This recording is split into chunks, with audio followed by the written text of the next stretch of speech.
Hey everyone, and welcome to another deep dive. Today we're tackling a topic that's been making headlines and sparking conversations worldwide: climate change. That's right. And we're going straight to the source. The IPCC's special report on 1.5 degrees Celsius of global warming. Okay, for those of us who aren't climate scientists, the IPCC, that's what, like the United Nations of Climate Experts or something? Exactly. Think of it as the ultimate team of climate gurus from around the planet all coming together to give us the most accurate and up-to-date picture of where we're headed climate-wise. So they release these big reports every so often, and this one focuses on 1.5 degrees Celsius of warming. Why is that number so important?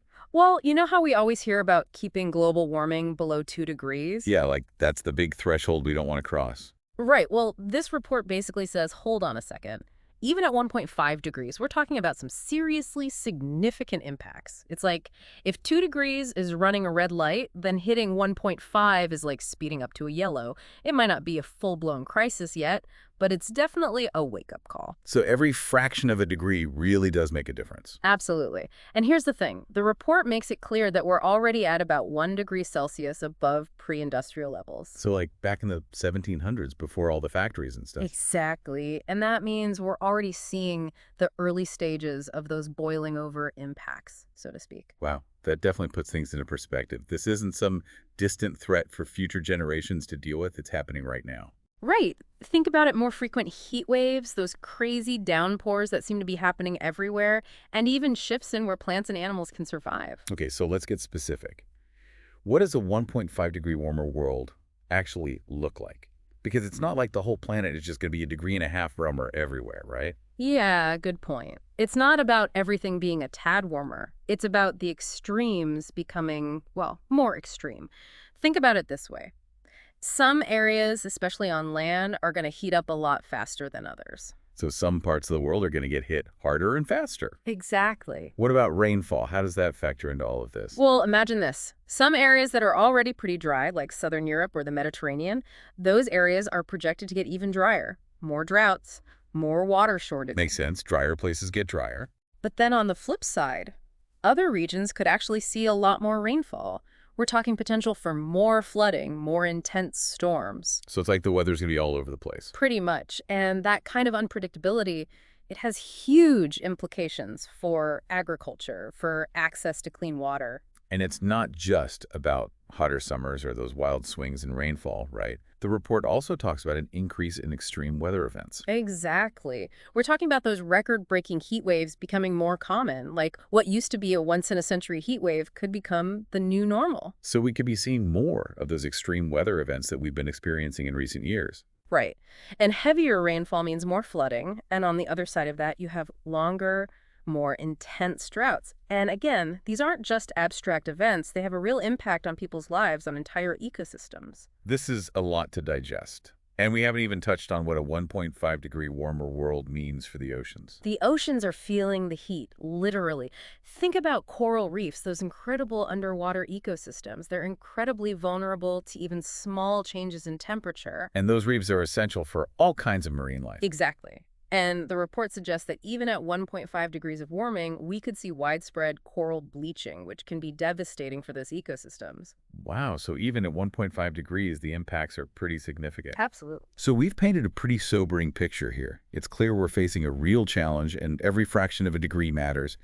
But can we actually limit warming to 1.5 degrees Celsius? Is it even possible at this point? That's the million-dollar question. And the report, it doesn't give us a simple yes or no answer. It lays out a range of possible pathways, different scenarios for the future, but there's no magic bullet, no single solution that's going to solve everything. Pathways. What does that even mean in this context? So think of these pathways like different roads we can take. Each path relies on different strategies to reduce emissions and limit warming.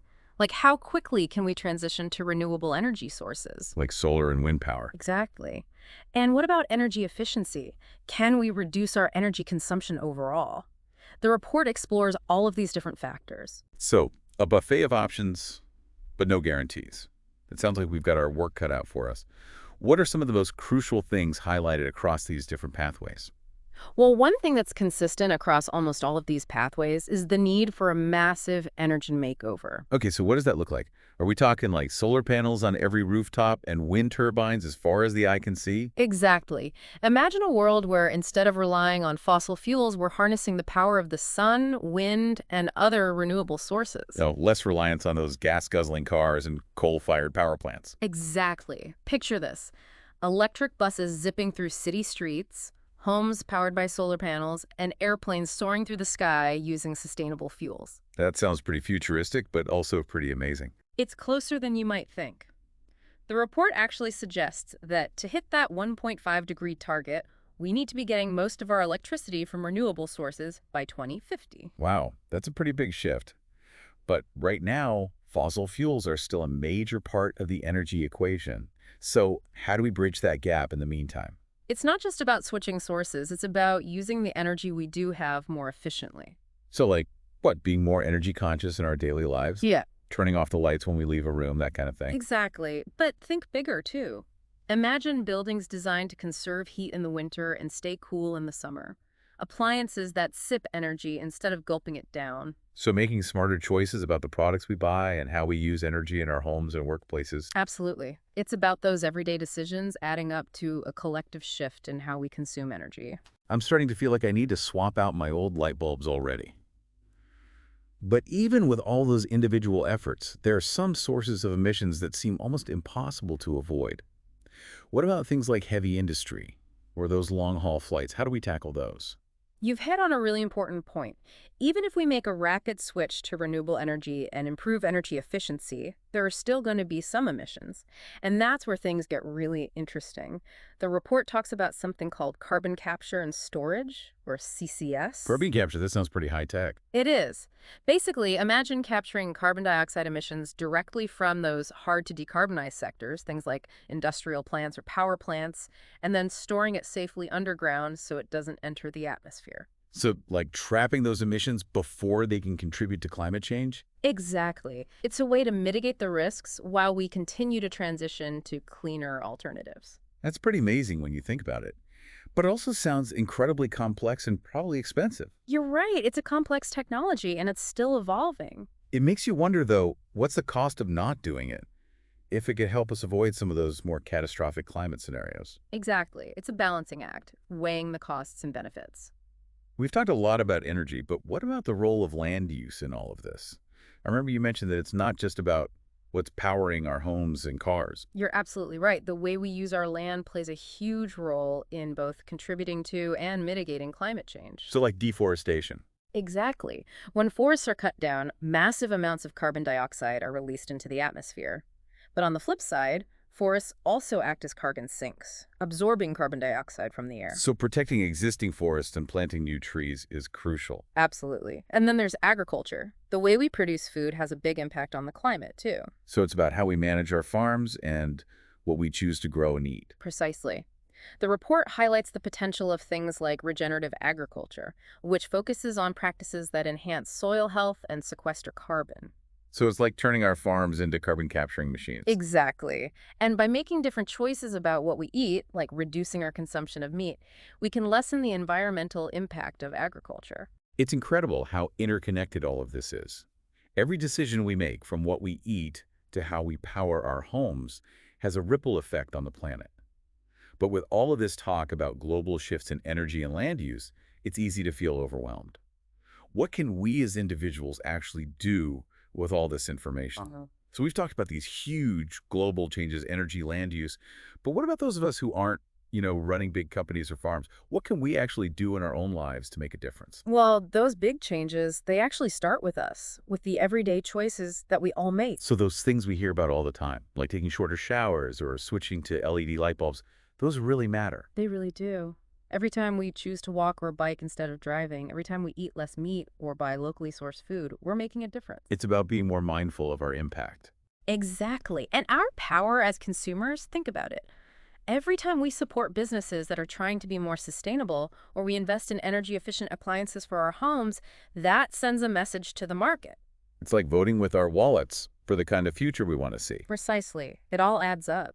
It's encouraging in a way, knowing that we can have an impact, but it can also feel kind of overwhelming, Like, where do I even begin? I think the key is to not get too caught up in doing everything perfectly. Just start with one thing, then another. Maybe you try meatless Mondays for a month, and then next month you commit to biking to work once a week. It's about building those habits, making them part of our routine. Exactly. And don't underestimate the power of those small changes. When we change our own behaviors, it can inspire those around us to do the same. It creates a ripple effect. Right. But of course, individual action is only part of the solution. We also need governments and institutions to step up and create the right conditions for change. So policies that promote renewable energy and sustainable practices. Exactly. And support the development of those new technologies we were talking about. We need a system where sustainability isn't just an option, it's the default. So it's also about making our voices heard, being engaged citizens, pushing for those policies that align with a more sustainable future. Exactly.